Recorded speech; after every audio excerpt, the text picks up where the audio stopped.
Hi everyone, তোমরা সবাই কেমন আছো? আশা করি সবাই খুব ভালো আছো। আমিও খুব ভালো আছি।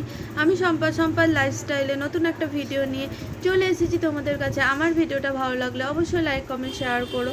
তো আজকে রথযাত্রা, আমি আর আমার ছেলে রথ দেখতে বেরিয়ে পড়েছি। রথের মেলাটা বাড়ির কাছাকাছি হচ্ছিল, তো চলে এলাম। 10-15 মিনিটের রাস্তা, বাড়ি থেকেই 8:30 নাগাদ বেরিয়েছি।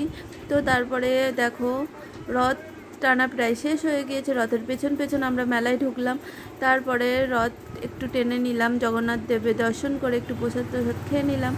খাওয়া দাওয়ার পর এখানে আমরা মেলায় চলে এলাম। এসে জিলিপি কিনতে দাঁড়িয়েছি, আর জিলিপি দোকানে প্রচণ্ড পরিমাণে ভিড়, দেখতেই পাচ্ছ। তাও রথের মেলা বলে কথা, জিলিপি তো নিতেই হবে। তারপর জিলিপিটা নেওয়ার পর সব কটা দোকান দেখো ঘুরে ঘুরে দেখছিলাম, আর প্রত্যেকটা দোকানে খুব ভিড় হয়েছে।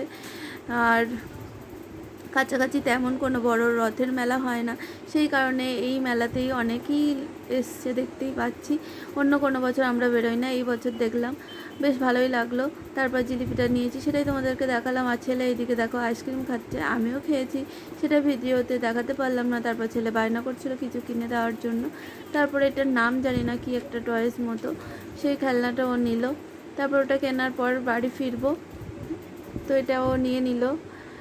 আর তারপরে ফুচকা না খেলে হয়, ফুচকা খেয়ে বাড়ি ফিরলাম। আমার ভিডিওটা কেমন লাগলো অবশ্যই জানিও। টাটা।